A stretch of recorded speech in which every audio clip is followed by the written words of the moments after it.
வணக்கம். மாக்கி சங்கர், நீல புரட்சி கழகம், காசிமேடு கடற்கரையிலேருந்து எங்களுடைய குறைகளை தங்களுக்கு தெரியும். அதாவது இங்கே இப்போ காசிமேடு இல்லை, தமிழகம் முழுவதும் மீன் குறைந்து போயிருக்கிறது. ஏனென்றால் சுருக்குமடி வலைன்னு ஒன்று இருக்குது. அதை மேல் கடலில் போட்டு மேலே கடலில் போய் சுருக்கு வலையை போட்டு ஃபுல்லாக எல்லாத்தையும் எடுத்துன்னு போய் நாசம் பண்ணிடுறாங்க. அதுக்கு அடுத்து இந்த ஹார்ஸ் பவர் அதிகமாக உள்ள என்ஜின்களில் உள்ள படகுகளை யூஸ் பண்ணி வேகமாக இருக்கிற பாறை எல்லாத்தையும் அடித்து நாசம் பண்ணி போயிடறாங்க. பாறைனா கடலில் அது நம்ம மெயின் குஞ்சு போடுறதுக்கோசம் நம்ம இயற்கையாக வளர்கிறதும் இருக்குது, செயற்கையாகவும் போடுறாங்க. அதெல்லாம் அடித்து ஒடித்து எடுத்து நாசம் பண்ணிடுறாங்க. அதனால் மீன் கரை வர்றதுக்கு முடியல. இதனால் மீன் பிடிக்கிறது மீன் இல்லாத காரணத்தால் மீனவர்களுடைய தொழில் ரொம்பவும் அதிகமாக பாதிக்கப்பட்டிருக்கு. அதாவது இப்போ மீன்பிடி தடை காலம் முடிஞ்ச பின்னால் மீனவர்களுக்கு அதிகமான மீன்பிடி அதிகமாக இருக்கும். மீன் கொள்முதல் பண்ணுறதுக்கு அதிகமாக பிடிக்கும்போது அதிகமாக வரும். ஆனால் இப்போ இந்த மீன்பிடி தடை காலம் முடிஞ்ச பின்னாடியும் எங்களுக்கு மீன் கேட்சிங் வரல. ஏன்னா இதனால் அந்த குறுக்குமடி வலையால் என்ன பண்ணுறாங்கன்னா இதை போட்டு நாசம் பண்ணி இருக்கிற குஞ்சு குச்சி எல்லாத்தையும், அதாவது கடலில் கீழே கொட்டுறது, அதாவது கசார் மாதிரி வரும், அதெல்லாம் கீழே உள்ளே கடல்லே கொட்டணும். அது எல்லாத்தையும் அந்த சுருக்குமடி வலையில் பிடிச்சிட்டு போகிறதாலையும் எங்களுக்கு ஒன்றும் மீன் வளர்ச்சி இல்லாத போகுது. அந்த சுருக்குமடி வலையை தடை பண்ணணும் கவர்மெண்ட்டு. அதுக்கப்புறமா இந்த ஹார்ஸ் பவர் அதிகமாக இருக்கிற விசைப்படகுகளை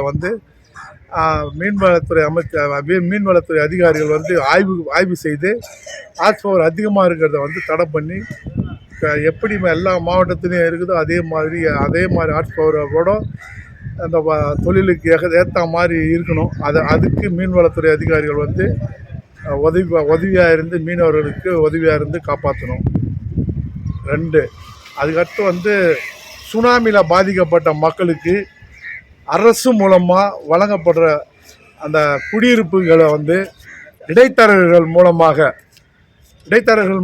அரசு அதிகாரிகளும் இடைத்தரகர்களும் ஒன்றா சேர்ந்துக்கின்னு என்ன பண்ணுறாங்கன்னா, மீனவர்களுக்கு கூட, அதாவது மீனவர்கள் சுனாமியில் பாதிக்கப்பட்ட மக்களுக்கும் அடுத்து வீடு வசதி இல்லாத மக்களுக்கான நகர்ப்புற வளர்ச்சி கழகத்தின் மூலமாக, அதாவது மத்திய அரசின் நகர்ப்புற வளர்ச்சி கழகத்தின் மூலமாக கட்டப்படுகிற வீடையும் தமிழ்நாடு குடிசை மாற்று வாரியத்தால் கட்டப்படுகின்ற வீட்டையும் இடைத்தரகர்களும் அரசு அதிகாரிகளும் சேர்ந்து ஒவ்வொரு இடைத்தரகர்களும் 100 வீடு 150 வீடுன்ட்டு, அதாவது சம்மந்தமே இல்லாதவங்ககிட்ட அதிகமான காசுகளை வாங்கி அவங்களுக்கு பயனாளிகளாக மாற்றி வியாபாரம் நடக்கிறதால உண்மையாகவே சுனாமியில் பாதிக்கப்பட்ட மக்களுக்கு அதாவது ஏழை எளிய நடுத்தர மக்களுக்கு கிடைக்க வேண்டிய அந்த குடியிருப்புகளை கிடைக்காம செய்கிறதுக்கு இடைத்தரகர்களையும் அரசு அதிகாரிகளும் கூட்டு சதி செய்கிறத உடனடியாக அரசும் சம்பந்தப்பட்ட துறையும் இதில் மும்முரமாக இணைஞ்சு மக்களுக்கு உதவியாக இடைத்தரகர்கள் இல்லாமல் சுனாமியால் பாதிக்கப்பட்ட மக்களுக்கும் ஏழை எளிய மக்களுக்கும் கிடைக்க வேண்டிய அடுக்குமாடி குடியிருப்புகளை முறையானபடி அவங்களுக்கு வழங்குறதுக்கு அரசு நடவடிக்கை எடுக்க வேண்டும்னு கேட்டுக்கொள்கிறோம். அடுத்து இந்த திருவொற்றியூர் பகுதி மீனவர்கள் அதிகமாக வசிக்கக்கூடிய பகுதி. மற்ற ஏழை எளிய மக்கள், அதாவது குடிசை தொழில் பண்ணுற மக்களும் வாழ்கின்ற திருவொற்றியூர் தொகுதியில், அதாவது அறிவிப்பு இல்லாமல் மின்தடை குறைஞ்சது ஒரு 4 ஹவர் 5 ஹவர் தடை ஆகிறதால அங்கே வசிக்கின்ற மக்களுக்கு பயங்கரமான இடைஞ்சலாக இருக்குது. இதை அரசு நேரடியாக மின்சார வாரியம் தப்பு பண்ணுதா, இல்லை ஏதாவது அங்கே தவறுதலான வேலை நடக்குதா, இல்லை வேறு யாராவது சமூக விரோதிகள் இதை பயன்படுத்தி வேறு ஏதாவது தொழிலுக்காக இதை பண்ணுறாங்களா, எங்களுக்கு தெளிவான முறையில் மக்களுக்கு தடையில்லாத மின்சாரம் வழங்குறதுக்கு அரசு அதிகாரிகளும் அரசும் நடவடிக்கை எடுக்க வேண்டும் என கேட்டுக்கொள்கிறோம்.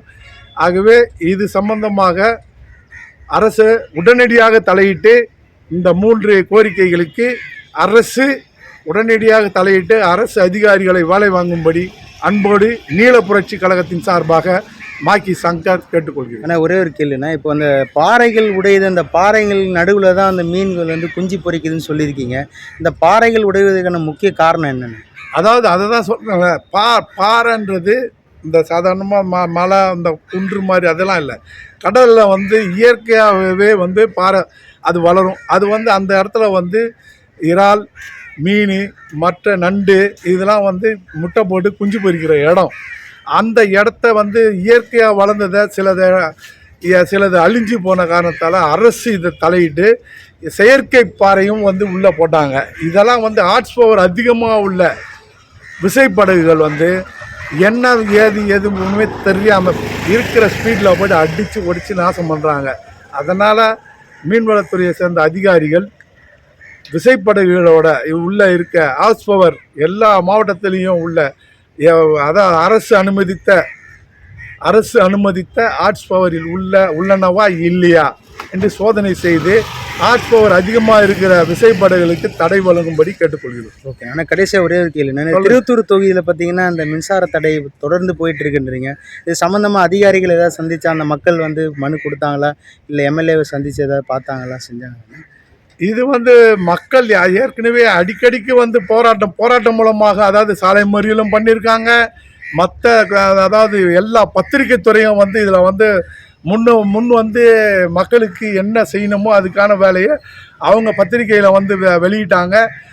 நம்ம சம்மந்தப்பட்ட தொகுதி எம்எல்ஏ 24 மணி நேரமாக நம்ம மக்களுக்கு என்ன பண்ணமோ அதை தான் அவரும் பண்ணிட்டு தான் இருக்கார்.